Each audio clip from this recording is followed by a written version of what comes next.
نبی کے جنازے میں 11 لوگ ہیں. مولا علی نے جب جنازہ دفنا دیا تو امت کو اعتراض ہوا کہ علی نے ہمارا انتظار نہیں کیا.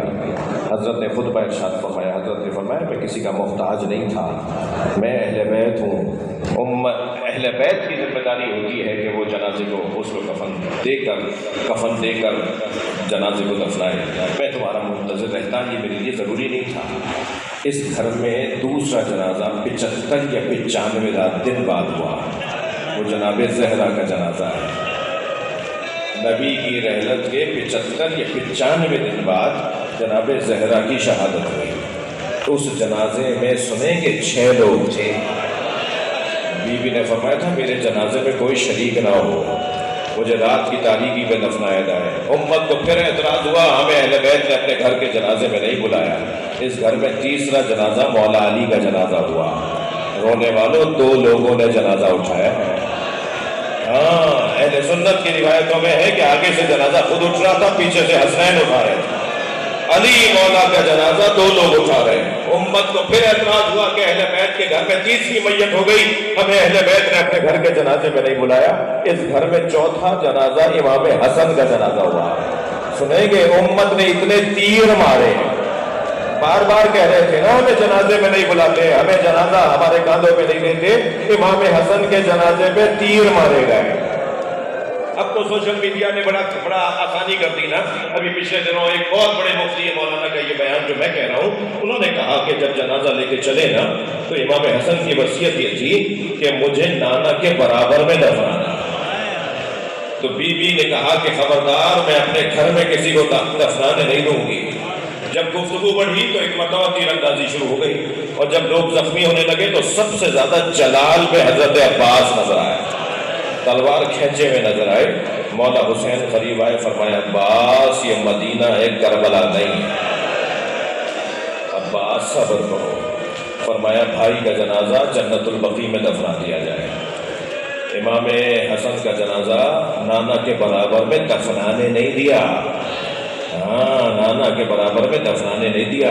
کچھ مدت تو پہلے بی بی فاطمہ سے کہا تھا نا کہ نبی نے فرمایا ہم کسی کو اپنا وارث نہیں چھوڑتے، تو نبی کا حجرے کی وراثت کیسے ہو جائے گی نا.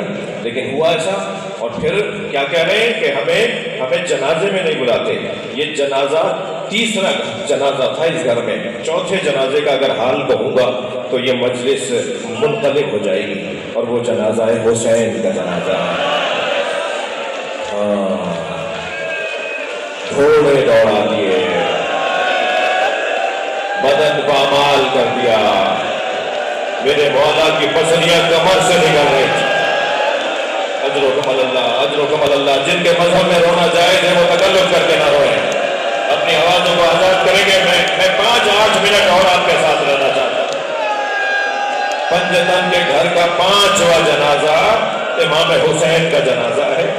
امت نے گھیر کر مارا. امام رضا علیہ السلام عاشور کے دن رو رہے تھے، اور روتے روتے ایک جملہ کہہ رہے تھے. اور جملہ یہ کہہ رہے تھے کہ جب عاشور کا دن آیا کرے تو میرے جد حسین کو یاد کیا کرو. انہیں زمانہ جاہلیت کی طرح، زمانہ جاہلیت میں جیسے بھیڑ کو مارا جاتا تھا. ابھی آپ نے پچھلے دنوں دیکھا نا کہ زمانہ جاہلیت کا کیا منظر نظر آ رہا تھا. زمانہ جاہلیت میں بھیڑ کو ایسے مارتے تھے کہ چاروں طرف خنجر لے کے لوگ کھڑے ہو جاتے تھے، اور ہر شخص چاہتا تھا کہ میرا خنجر اس کی گلے پہ لگے.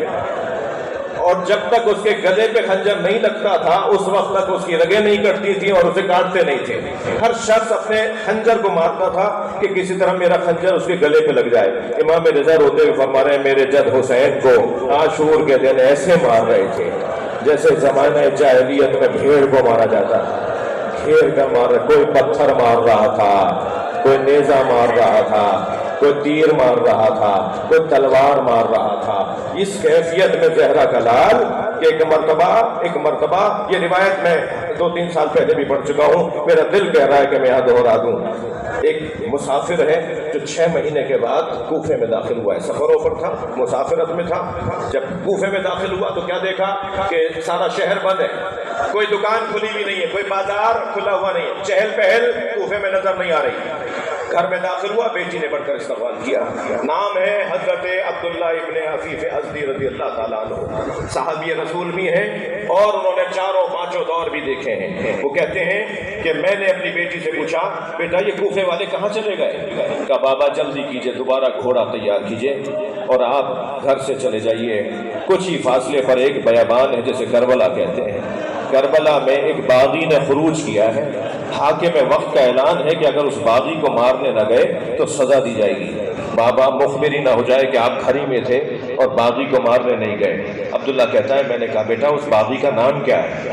کہا بابا نام نہیں بتایا جا رہا اور کہہ رہے ہیں سب چلو مارنے کے لیے، سارا شہر چلا گیا ہے مارنے کے لیے. بابا آپ بھی چلے جائیے. عبداللہ کہتا ہے میں نے دوبارہ گھوڑا تیار کیا.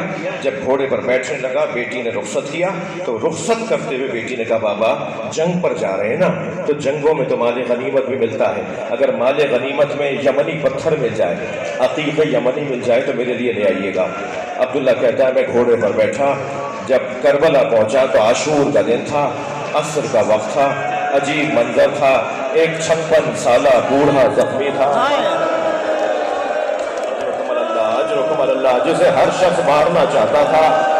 کوئی تلوار مار رہا تھا، کوئی نیزہ مار رہا تھا، کوئی اسے پتھر مار رہا تھا، کوئی گرم ریت مٹھیوں میں بھر بھر کے پھینک رہا تھا. میں نے دیکھا کہ جب اس حالت میں بھی وہ گھوڑا موڑتا تھا تو سامنے والے سپاہی بھاگنے لگتے تھے. ایک سپاہی اس کے سامنے سے بھاگ کر آیا تو میں نے اس سے پوچھا کہ تم اس ایک زخمی سے جو تنہا بھی ہے اکیلا بھی ہے اس کے سب مرد مار دیے، تم اس ایک آدمی سے ڈرتے کیوں ہو؟ تو وہ بھاگتا ہوا کہنے لگا اس ایک آدمی کے ایک بھائی کا نام عباس تھا. یہ اکیلے بھی ہوتے ہیں تو لشکر ہوتے ہیں. اس کا ایک جلال ہے، جب یہ دیکھتا ہے تو اتنے دیکھنے سے مار دیتا ہے. عبداللہ کہتا ہے مجھے سمجھ میں نہیں آ رہا تھا یہ کون انسان ہے جس کا اتنا جلال ہے، زخمی بھی ہے اور اکیلا بھی ہے، مگر کہتا ہے مجھے اتنا پتا تھا کہ اسے مار دوں گا تو جنگ ٹھنڈی پڑ جائے گی. میں نے اپنا گھوڑا اس کے گھوڑے کے پیچھے لگایا اور جب قریب آ گیا تو میں نے ارادہ کیا کہ تلوار نکال کے حملہ کروں. ابھی تلوار کا دستہ کھینچ رہا تھا کہ اس نے مجھے موڑ کر دیکھا اور کہا عبداللہ قریب آؤ. تو کہنے لگا پہلے تو میرے ہاتھ پیر کانپنے لگے، یہ کون ہے جو میرا نام جانتا ہے؟ جب میں ٹھہر گیا تو پھر اس کی آواز آئی عبداللہ جلدی آؤ. میں آگے نہیں بڑھ رہا تھا تو اس نے ہاتھ سے انگوٹھی اتاری اور کہا یہ یمنی پتھر ہے، اپنی بیٹی کو جا کے دینا اور کہنا میں باغی نہیں ہوں، میں نبی کا نواسا حسین، میں نانا کا دین بچانے کربلا گیا. عبداللہ کہتا مولا اجرکم اللہ، اجرکم اللہ. مجلس ہو گئی ہے بتاؤ، آپ نے گریہ کر دیا، کربلا آ گئے نا تھوڑی دیر کے لیے. عبداللہ مولا کے پیروں میں گر گیا. مولا تلوار نکال کے حسین کا دفاع کرنے لگا.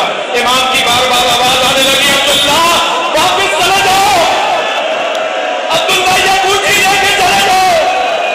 مولا میں آپ کو چھوڑ کے کیسے جاؤں؟ عبداللہ کچھ دن بعد میری زینب آئے گی، انہیں چادر لا کے دے دینا.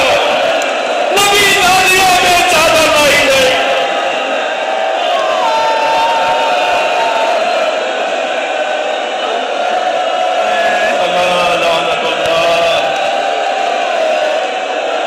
اللہ خامد تعلمین